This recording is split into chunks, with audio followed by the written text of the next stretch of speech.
गणपती बाप्पा मोरया. मित्रांनो, पुण्याजवळील मोरगाव येथील हे मयुरेश्वर हे अष्टविनायकापैकी पहिला आणि सर्वात महत्त्वाचे देवस्थान मानले जाते. हे मंदिर कारल्याच्या काळ्या पाषाणात बांधलेले असून गणपती म्हणजे मोरावर आरूढ होऊन सिंधू असुराचा वध केला होता असं मानलं जातं.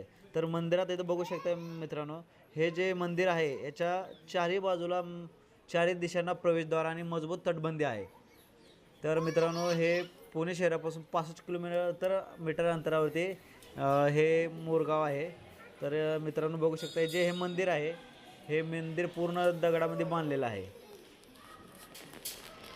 तर मित्रांनो, इथे या मंदिरात दर्शन घेण्यासाठी आम्ही सकाळी लवकर आलो आहेत, त्यामुळं इथं जास्त करून गर्दी नाही आहे इथं. तर हे जे मोरेगावचा जो गणपती आहे, ह्या गणपतीची जे सोंड आहे ते सोंड पूर्वेला आहे. म्हणजे सोंड डावीकडे वळालेले आहे.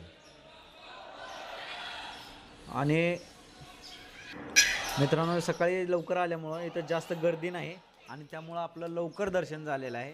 तर आपण मंदिरातले व्हिडिओ शूटिंग केलेले नाही. हे बघा आमचा गोलू कसं मंदिरातील जे देव आहेत ते देवांना कसं पाया पडतोय. बघा गोलू आणि राज कसं पूर्ण सगळे जे जे देव आहेत त्यांच्या सर्वांचं देवांचं इथं दर्शन घेतलेलं आहे दोघांनी मिळून. तर मित्रांनो, आपले मस्त आमचं दर्शन झालेलं आहे.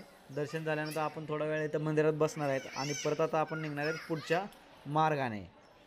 तर मित्रांनो, हे बघू शकता समोरून एकदा मंदिराची पूर्ण शूटिंग घेतलेली आहे. मंदिरातल्या आतला आपण व्हिडिओ शूटिंग काढलेलं नाही मित्रांनो इथं, कारण की इथं तसं अलाउड केलं जात नाही. मंदिरातल्या आतमध्ये फोटोशूट केलं जात नाही. मित्रांनो, तुम्ही जर आमच्या चॅनलला किंवा पेजला जर फॉलो केलं नसेल किंवा सबस्क्राईब केलं नसेल तर फॉलो किंवा आणि सबस्क्राईब नक्की करा, जेणेकरून तुम्हाला आमच्या चॅनलवरती नवनवीन व्हिडिओ बघायला मिळतील.